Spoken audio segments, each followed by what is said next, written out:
పశ్చిమాసియాలో పరిస్థితులు ఎప్పటికప్పుడు మారిపోతున్నాయి.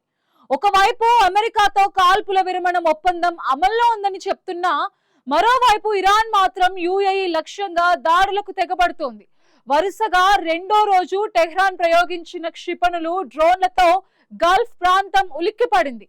ఈ పరిణామాలపై అమెరికా అధ్యక్షుడు డొనాల్డ్ ట్రంప్ ఘాటుగా స్పందించారు.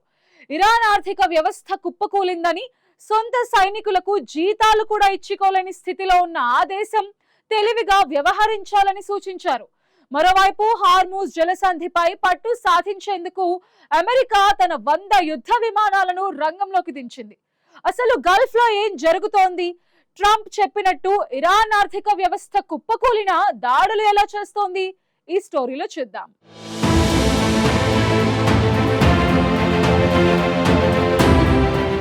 పశ్చిమాసియా మరోసారి అగ్నిగుండంగా మారుతోంది. ఇప్పటికే కొనసాగుతున్న సంఘర్షణల మధ్య తాజాగా ఇరాన్, యునైటెడ్ అరబ్ ఎమిరేట్స్ పై వరుసగా రెండో రోజు దాడులు చేయడం పరిస్థితిని మరింత తీవ్రతరం చేసింది. ఈ పరిణామం కేవలం రెండు దేశాల మధ్య సమస్యగా కాకుండా మొత్తం గల్ఫ్ ప్రాంత భద్రతకు సవాల్గా మారుతోంది. ముఖ్యంగా చమురు మార్గాలు, అంతర్జాతీయ వాణిజ్య రవాణా, ప్రపంచ ఆర్థిక వ్యవస్థపై దీని ప్రభావం తీవ్రంగా ఉండే అవకాశం ఉంది. టెహ్రాన్ క్షిపణులు, డ్రోన్లు ప్రయోగించిందని, అయితే తమ గగనతల రక్షణ వ్యవస్థలు అప్రమత్తంగా పనిచేసి వాటిని విజయవంతంగా అడ్డుకున్నామని యుఏఈ వెల్లడించింది. ఒకవైపు యుఏఈ తమ రక్షణని నిరూపిస్తుంటే, మరోవైపు కాల్పుల విరమణ ఒప్పందం కొనసాగుతున్నా ఇరాన్ దాడులు చేయడం ఇప్పుడు చర్చనీయాంశంగా మారింది. అయితే ఈ దాడులు యాదృచ్ఛికం కావని, వ్యూహాత్మకంగానే జరుగుతున్నాయని విశ్లేషకులు అభిప్రాయపడుతున్నారు.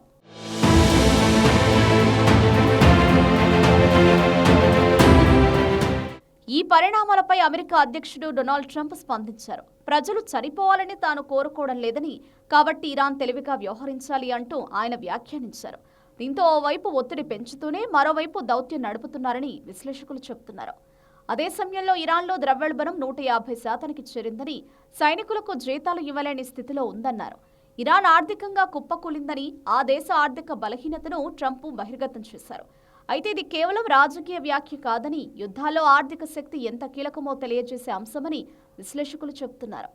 ఒక దేశం ఆర్థికంగా బలహీనపడితే దీర్ఘకాలిక యుద్ధాన్ని కొనసాగించడం కష్టమవుతుంది. ట్రంప్ ఈ అంశాన్ని హైలైట్ చేయడం వెనుక ఉద్దేశం ఇరాన్పై మానసిక ఒత్తిడి పెంచడమే అని భావిస్తున్నారు. ఇదే సమయంలో అమెరికా రక్షణ మంత్రి పీట్ హెగ్సెత్ చేసిన వ్యాఖ్యలు కూడా కీలకంగా మారాయి. కాల్పుల విరమణ ఒప్పందం ఇంకా అమల్లోనే ఉందని, అయినా ఇరాన్ తాజాగా దాడులు చేస్తోందన్నారు. అయితే ఇరాన్ ప్రవర్తనను బట్టి తదుపరి నిర్ణయం ఉంటుందని ఆయన తెలిపారు. ఒకవైపు దాడులు జరుగుతుండగా మరోవైపు సీజ్ ఫైర్ కొనసాగుతోందని చెప్పడం ఇప్పుడు అంతర్జాతీయంగా చర్చనీయాంశంగా మారింది.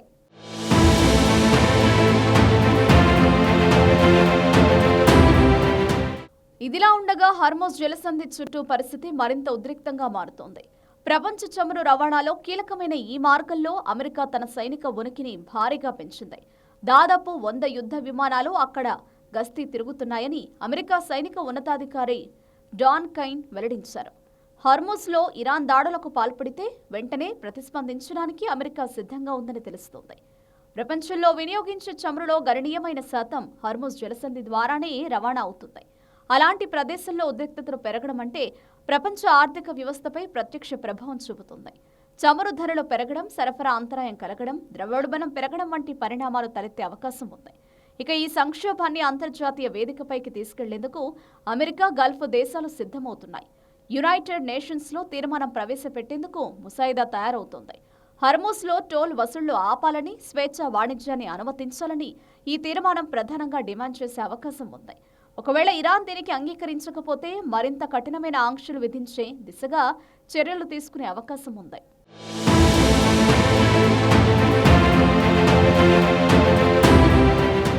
ఈ పరిణామాలు ఇరాన్కు కీలక పరీక్షగా మారాయి. ఒకవైపు ఆర్థిక ఒత్తిడి, మరోవైపు సైనిక ఒత్తిడి.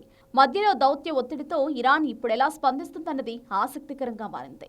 ఒకవేళ ఇరాన్ మరింత దూకుడుగా వ్యవహరిస్తే పరిస్థితి పూర్తిస్థాయి యుద్ధంగా మారే ప్రమాదం ఉంది. మరోవైపు చర్చలకు సిద్ధమైతే ఉద్రిక్తతలు తగ్గే అవకాశం కూడా ఉంది. ఇదే సమయంలో గల్ఫ్ దేశాల భద్రతకు కూడా కీలక అంశంగా మారింది. యుఏఈపై జరిగిన దాడులు ఈ ప్రాంతంలోని ఇతర దేశాలకు కూడా హెచ్చరికగా మారాయి. సౌదీ అరేబియా, కువైట్, ఖతార్ వంటి దేశాలు తమ భద్రతను మరింత కట్టుదిట్టం చేస్తున్నాయి. ఇది ప్రాంతీయ స్థాయిలో ఒక పెద్ద సైనిక సమీకరణానికి దారితీసే అవకాశం ఉంది. ఇరాన్ తన పద్ధతి మార్చుకోకపోతే ప్రపంచ దేశాల నుంచి పూర్తి స్థాయిలో బహిష్కరణకు గురయ్యే ప్రమాదం ఉంది. ఇప్పటికే ఆర్థికంగా చితికిపోయిన ఆ దేశానికి ఇది కోలుకోలేని దెబ్బ కానుంది.